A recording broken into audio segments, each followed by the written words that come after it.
الليل أو 3 لا يأتيها. قالت زينب حتى يئست منه. وعند ابن أبي الدنيا عنها قالت قلت لامرأة مرة وأنا عند النبي صلى الله عليه وسلم إن هذه لطويلة الزيل، فقال الفظي الفظي، فلفظت بضعة من لحم كذا في الترغيب. وأخي ابن سعد عن زيد بن أسلم أن نبي الله صلى الله عليه وسلم في الوجع الذي توفي فيه اجتمع إليه نساء، فقال صفية بنت حيي أما والله يا نبي الله لوددت أن الذي بك بي، فغمزتها أزواج النبي صلى الله عليه وسلم وأبصرهن رسول الله صلى الله عليه وسلم، فقال مضمضنا، فيقولنا من أي شيء يا نبي الله؟ قال من تغامزكن بصاحبتكن، والله إنها لصادقة. وسنده حسن كذا في الإصابة. وأخي بن سعد أيضا من طريق عطاء بن يسار بمعناه.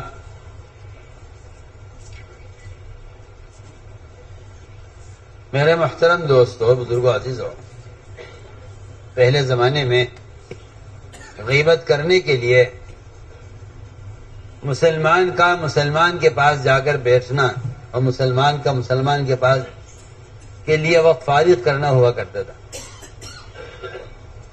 اگر کبھی مل گئے آپس میں کسی تقریب میں کسی موقع پر تو غیبت ہو گئی. اس زمانے میں غیبت ہو رہی ہے عالمی سطح پر. آپ کے لیے ضروری نہیں کہ آپ چل کر کسی کے پاس جائیں اور آپ اس کے ساتھ بیٹھ کر کسی کی غیبت کریں. اب غیبت کا گوشت کھانے کے لیے ایک جگہ جمع ہونے کی ضرورت نہیں ہے. ایسے آلات، بھائی کس نے بند کیا پنکھا؟ کسے پوچھ کر کیا؟ کس نے بند کیا پنکھا؟ کون کھیل رہا ہے اس میں؟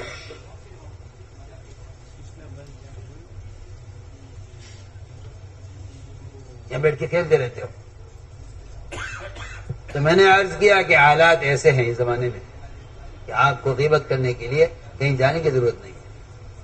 پہلے غیبت 2-4 کے درمیان ہوتی تھی، اب امت کا لاکھوں کا مجمع ایسا ہے جو ایک فرد کی غیبت میں مشغول ہے.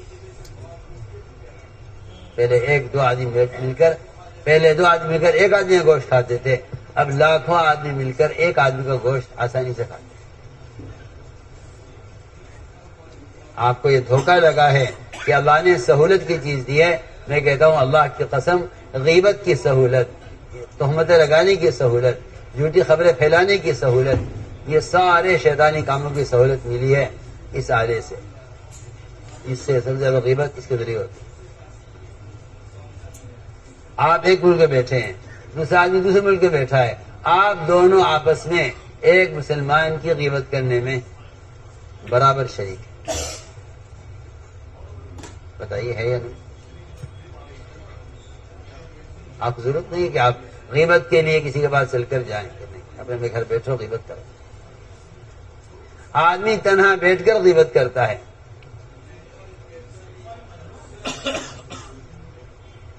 اس لیے اس زمانے کے لوگوں کو دھوکہ لگا ہے کہ یہ بیچارے جاہل قسم کے لوگ ہیں جو باطل آلات کے ذریعے ہدایت کے پھیلانے کی کوشش میں ہیں اور منکرات کے ذریعے سے معروفات کو عام کرنے کی کوشش میں ہیں. حالانکہ جو ذرائع معصیت کے ہوتے ہیں ان سے نیکی کے آنے کی کوئی امید نہیں کرنی چاہیے.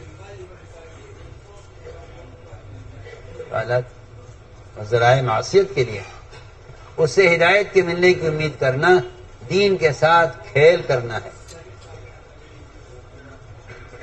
تو ہم نے عرض کیا کہ غیبت یہ ایک ایسا اجتماعی گناہ اس زمانے میں بن گیا ہے کہ میں سمجھتا ہوں شاید کوئی گناہ اتنا اجتماعی نہیں ہوتا جتنا غیبت کا گناہ اجتماعی ہوتا ہے.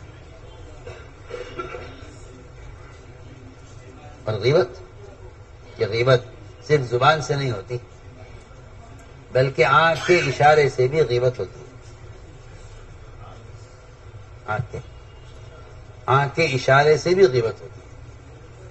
جو بات آپ زبان سے کہنا چاہتے ہیں، اگر آپ نے زبان نہیں کھولی اور آپ نے آنکھ کے اشارے سے اپنی بات سمجھا دی یا اشارہ کر دیا تو آپ نے زبان سے آپ کے کو غیبت کرنے کا گناہ ملے گا، حالانکہ آپ نے اس کے لیے زبان استعمال نہیں.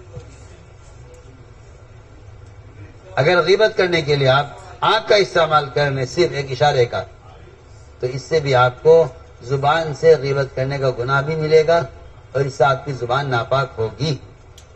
آپ کو اس کا اندازہ نہیں ہے. آپ صلی اللہ علیہ وسلم نے اشارہ کرنے والے سے بھی یہ فرمایا کہ کلی کرو. اشارہ کرنے والے، حالانکہ اس نے زبان سے کچھ نہیں کہا، آنکھ سے اشارہ کیا.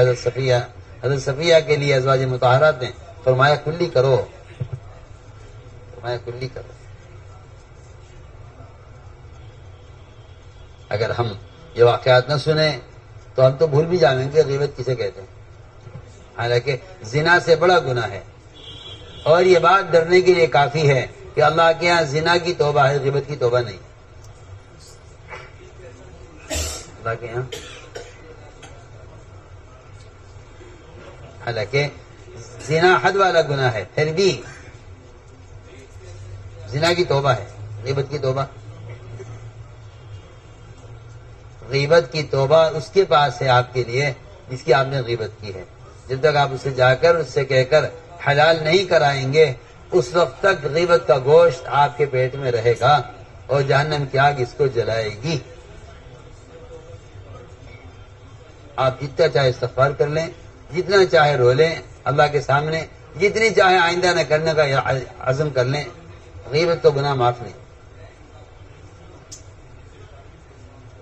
جب تک آپ، حالانکہ لوگوں کو شرم آتی ہے کہ بھائی کیا کریں، ہم نے تو غیبت چھپ کے کی، جب جا کے اس کی زبان تم کو کیسے کہیں کرنا آپ کی غیبت کی.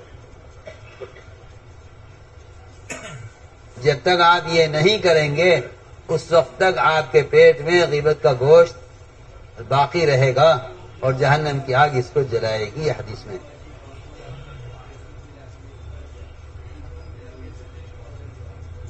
جہنم کی آگ اس کو، حدیث میں جب تک آپ غیبت جس کی ہے اس سے جا کر اس کو اطلاع کر کے اس سے آپ حلال نہیں کرا لیں گے، اس وقت تک یہ گوشت آپ کے ہاتھ پیٹ سے نکلے گا نہیں.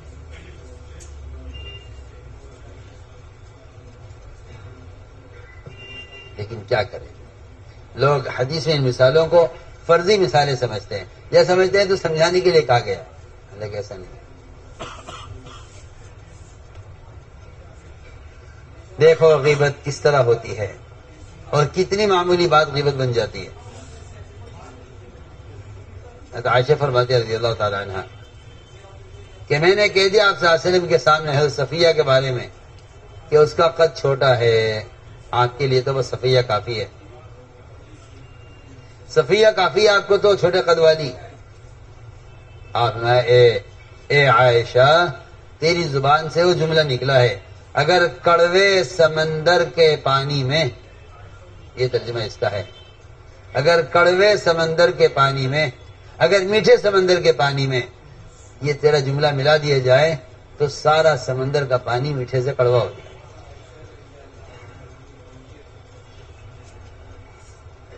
اگر یہ ترجمہ کیا جائے کہ اگر یہ تیرا جملہ سمندر کے پانی ملا دیا جائے تو وہ کڑوا ہو جائے، سمندر کے پانی تو ہوتا ہی کڑوا ہے. اگر سمندر کا پانی میٹھا ہو اور تیرا یہ جملہ اس میں ملا دیا جائے تو پورے سمندر کا پانی تیرے اس لفظ سے کڑوا ہو جائے.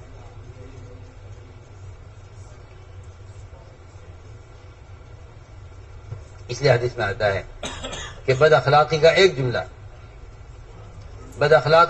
جملہ اور بیجا غصہ، حدیث میں آتا ہے کہ بیجا غصہ یہ شہد کی حلاوت کو، ایمان کی حلاوت کو ایسا ختم کر دیتا ہے جس طرح ایلوا شہد کی مٹھاس کو ختم کر دیتا ہے. صحیح حدیث ہے.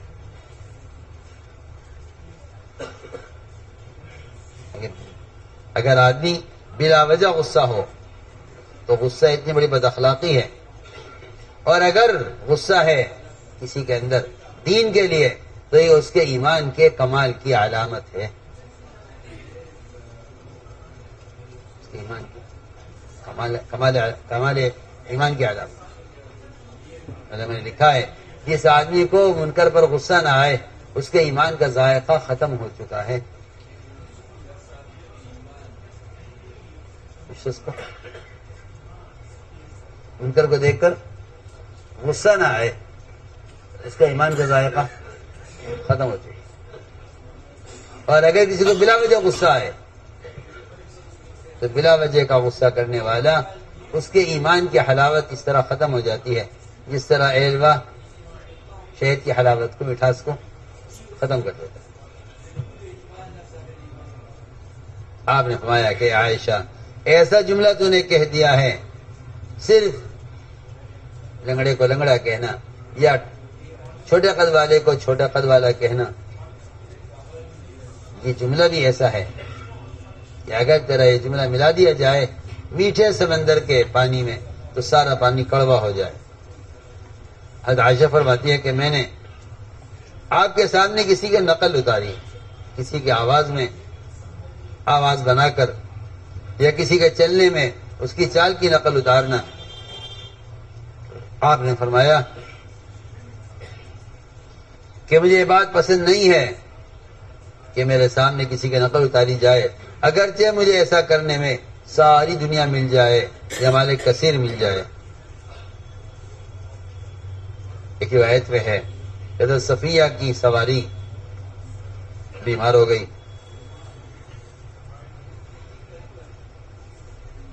سواری بیمار ہوئی صفیہ کی.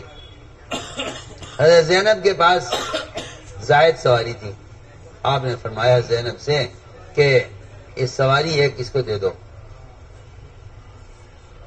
صفیہ کو ایک سواری دے دو.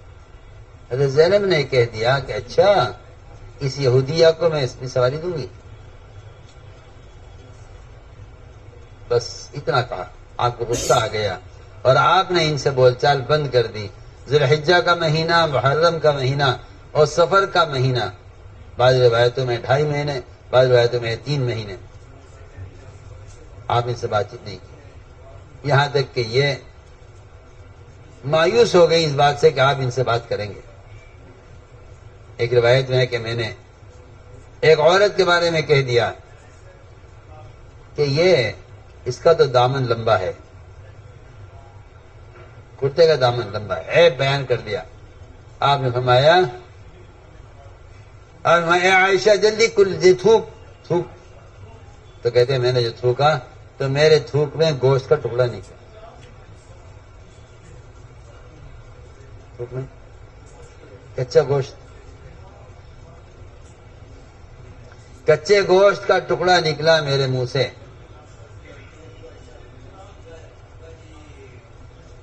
آپ نے دکھلایا کہ ہاں غیبت کرنا گوشت کھانا ہے.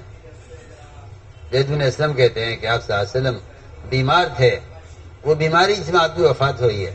عورتیں آپ کی ازواج مطہرات آپ کے پاس جمع تھیں. حضرت صفیہ نے محبت میں یہ کہا کہ خدا کی قسم اے اللہ کے نبی، جو تک میری تمنا یہ ہے کہ جو تکلیف آپ کو ہے آپ کو نہ ہوتی مجھے ہو جاتی، بیماری آپ کو نہ ہوتی مجھے ہو جاتی. بہرحال سوکن تھی، آپ صلی اللہ علیہ وسلم سے اظہار محبت میں یہ کہا. باقی سوکنوں سے کہاں برداشت ہوتا. انہوں نے ایک دوسرے کو اشارہ کیا آنکھ سے کہ دیکھو صفیہ کیا باتیں بنا رہی ہے اور صفیہ جھوٹ بول رہی ہے. آپ صلی اللہ علیہ وسلم نے اپنی بیویوں کے آنکھ کا اشارہ دیکھ لیا. فرمایا ازواج مطہرات سے کلی کرو کلی کرو. کلی کیسے کریں؟ ہم نے کچھ کھایا نہیں ہے، کسی سے کلی کریں؟ آپ کی بیماری میں اتنی سے ہوش ہوں گے کھانے کے، کسی سے کلی کریں ہم؟ فرمایا کہ تم نے اپنی ساتھن اور تم نے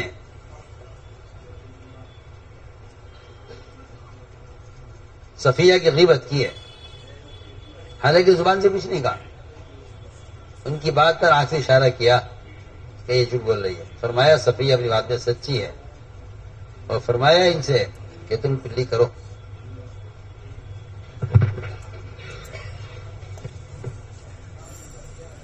اللهم صل على سيدنا مولانا محمد وعلى آل سيدنا مولانا محمد كما صليت على إبراهيم وعلى آل إبراهيم إنك حميد مجيد. ربنا ظلمنا أنفسنا وإن لم تغفر لنا وترحمنا لنكونن من الخاسرين. اللهم إنا نستغفرك ونتوب إليك. اللهم إنا نستغفرك ونتوب إليك. اللهم إنا نستغفرك ونتوب إليك. ربنا آتنا في الدنيا حسنة وفي الآخرة حسنة وقنا عذاب النار. سبحان ربك رب العزة عما يصفون وسلام على المرسلين والحمد لله. بھائی بیٹھ جاؤ، تشریف رکھو. وہ ضروری بات یہ ہے کہ اپنے ایمان کی اور اپنے سامان کی حفاظت کرنا ہے.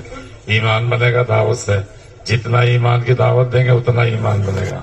حسن خاتمہ کے لیے سنتوں کی پابندی کے ساتھ یہ دعائیں مانگی جائیں. اللہ پاک ہمارا خاتمہ